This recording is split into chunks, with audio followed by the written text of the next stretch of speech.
Hello and many thanks for joining us on yet another edition of your favorite program on television, Business and Economy Today. Business and Economy Today is a program put together to inform and also educate our numerous viewers about contemporary developments in the world of the nation's economy. I am your anchorman. My name is Adegboyega Labiron. In this episode, we are taking a look at housing, especially in Lagos, where a lot of people would like to earn their income. And it has been severally discussed that good accommodation in Lagos is beyond the affordability of an average income earner. IATV Business and Economy Today went out and spoke with some respondents on what stakeholders, the federal government, the state government, private sector operators could do with a view to reducing the menace of homelessness in Lagos.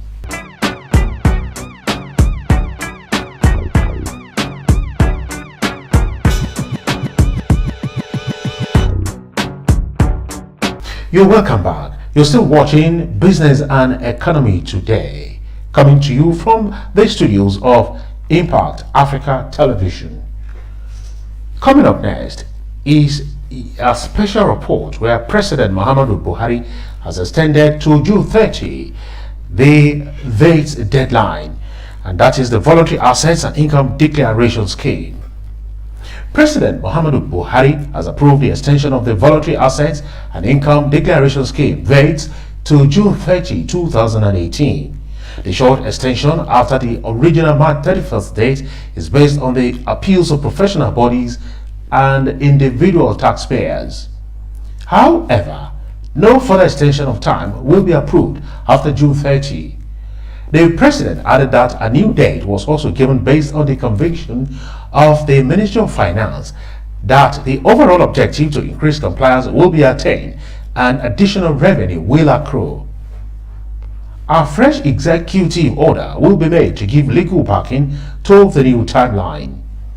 According to President Muhammadu Buhari, for a nation of people who are competitive and driven, it is not a pride that we are the lowest performer in tax to GDP, not just in Africa, but in the world.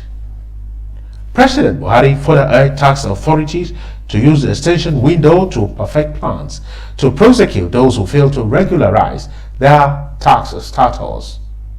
The country has one of the lowest tax collection rates in the world at just 6% of the GDP. Homelessness is a major problem with urban areas all over the world because there is a lot of internal migration. People think they can seek fortune in the bigger cities.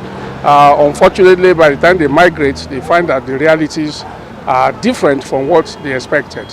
The government has not done enough, especially in Lagos and in most of our urban centers, to actually address the problem of housing, especially when it comes to mass or urban housing. Lagos particularly has become very elitist in its approach to housing issues. We have minimum housing going for around 15, 20 million naira, which is completely outside of the reach of the poor.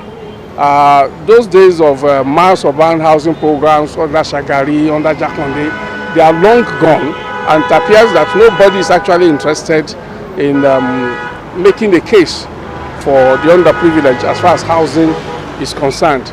If anything at all, what government has been doing occasionally is moving towards where the poor or the wretched of the earth are living, taking over the land, demolishing it, building more edifices that even the poor cannot afford. So we keep pushing them to the fringe of survival. And I don't know for how long we are going to do that before we get a social disorder in our hands. Addressing the issue in particular in Lagos, it takes a hell of a time to get approval for housing in this Lagos State Ministry. Before you can get an approval, anything having to do with the land, the government will come out and tell you, if you do X, Y, Z, you get all form of approval within the space of 3 months.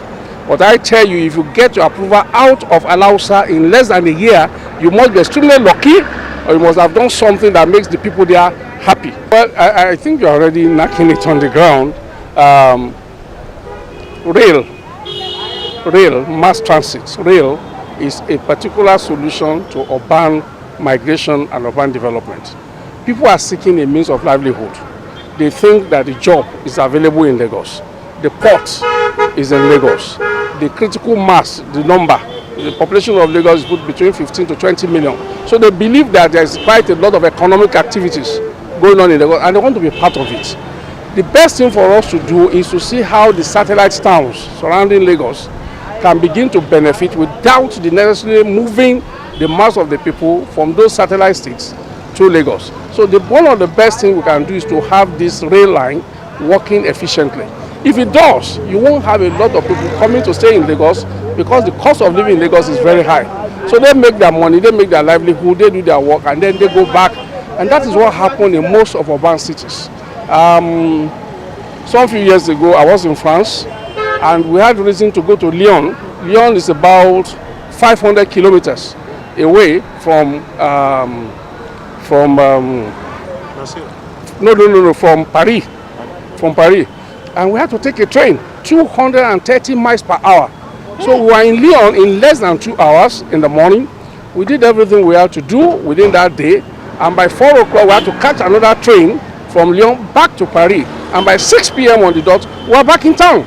So nobody will even know that you have gone as far as moving from Lagos to Abuja. That's the distance in 2 hours. You put a cup of water on the table in the train, the water doesn't spill. There's a lot of balance, you have AC, you feel very comfortable, so there's no stress. That is what we need between Ibadan, Ilorin, Ogun State axis. And you can move a lot of people in, and you can move a lot of people out, and then you can decongest Lagos. One of the best things is for Lagos to seek a political alliance with the other states in the southwest. Lagos cannot be an island on its own. If you are rich, a rich man among 6 poor people, they may altogether be poor. So the problem that Lagos is facing is coming from its neighboring states. So the more Lagos is able, because it's very buoyant, its budget is about 1 trillion naira every year, to assist Ogun, Oyo, with quite a lot of programs that will make people to stay in those states, the freer Lagos will be for the Lagosians. But the Lagos people are also thinking about tax. They are thinking of tax. They are thinking of having the people and then taxing them and then generating revenue. And I think quite a lot of people are getting overtaxed as far as Lagos is concerned. So the more we're able to settle or partner with the neighboring states, groom or locate a lot of industries there, get the mass of the people to stay outside of Lagos, the more you'll be solving the problem of Lagos. For homelessness, I think, as they say charity begins at home. Definitely one thing first is the whole front. What I think they should do is from the home front, there should be a good training from home. If that's not available. Another thing is the government, like you mentioned just now, you made mention of provision of a railway, that interstate rails. I think that's one way again. Interstate rails. If we have state link, it will be good for that. Where we have Ondo State and Lagos State, Ogun State and Lagos State linking up together, the government coming together. I think that's a good way to link to discongest Lagos itself. Then again, for the homelessness, I think they should privatize it into the private hands. I think that way, because the government these days are not forthcoming at all. So privatizing the housing will be a very good one also. I think so. That's my own take on. Take to that. That's it. More to that. Then there should be more of the, like they said just now, more of the housings, like the low-cost housings. That's a good one also. Then barracks, estates, even the barracks we have, they are not what they are in these days, because they're not well maintained. I think they should go back to them also, maintain them also, at least for the low earners. That would be a good one also to them also. Then build more houses. We have land, fine. Ikeja, VI, they are all congested. There are other areas again we have, other places we have, like the Moways, the new site coming up. That's a good one also. Go to them. link bridges, because we have some places where people cannot even easily access due to maybe their division of public, maybe caused by a river or something. So if they can link bridges, it will be a good one also. So I think that one will also help. Places like Ayobo is a very good site also. They should look into places like the Aton area. People stay there, but because there's no link in there, so that's why we don't have good housing and the rest. So I think maybe the government should do more on building houses. That would be a good one also, I think. We can see that there isn't much land again in Lagos, and the nearest or the neighboring state to us is Ogun State. And we have a train system that links Lagos State and Ogun State together, which costs 230 from anywhere in Ogun State, around Ijoko or Sango, down to anywhere in Lagos, probably around the Butemeta, Ido, Apapa. That's 230 from that place. So I think if the government can try to, I think I heard over some time ago that the Fashola administration was working on a place where they were building houses for people in Ogun State. And moreover, the governor there is APC member. The governor in Lagos State is also APC member. So I think the Lagos State government should invest into Ogun State for the housing system. Since there isn't much land again in Lagos, they should invest into what? Into the housing system, that is buying lands and building structures for people over there. Then how do I call it? Make sure that the road network, that is either the road network or the train system, is very effective. I think that will reduce the pressure on Lagos State and even reduce the pressure on the road. So moving people, if people can live in Ogun State and transport themselves from their place of residence to their place of work easily, I think people will be glad to move to Ogun State. Like I also stay in Ogun State.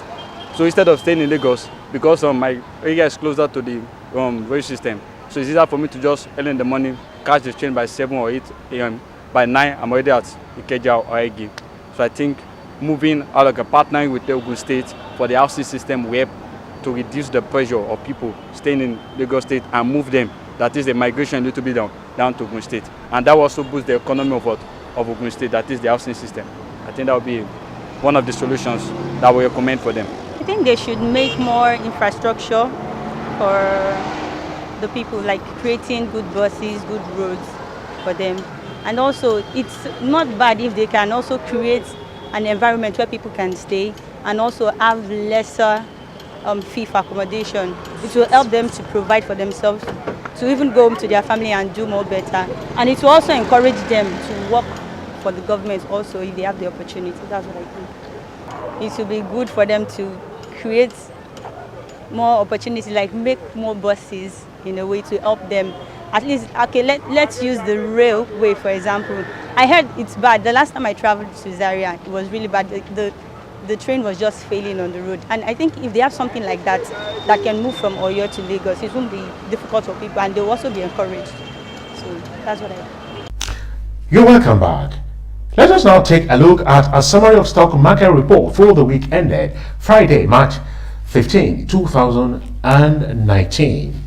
A total of 1.113 billion shares worth 13.465 billion naira in 15,036 deals were traded last week by investors on the floor of the exchange, in contrast to a total of 1.290 billion shares valued at 13.873 billion that exchanged hands the previous week in 17,307 deals. The financial services industry, measured by volume, led the activity chart with 926.286 million shares valued at 9.696 billion naira, traded in 9,906 deals, thus contributing 83.25% and 72.01% to the total equity turnover, volume and value respectively. The ICT industry followed with 73.076 million shares worth 14.664 million in 35 deals. The third place was consumer goods industry with a turnover of 36.749 million shares worth 2.562 billion naira in 2,301 transactions. Trading in the top three equities, namely ABN Holdings PLC, Zenith Bank PLC, and Diamond Bank PLC, measured by volume, accounted for 551.865 million shares worth 6.602 billion naira in 3,116 transactions, contributing 49.60% and 49.03% to the total equity turnover in volume and value respectively.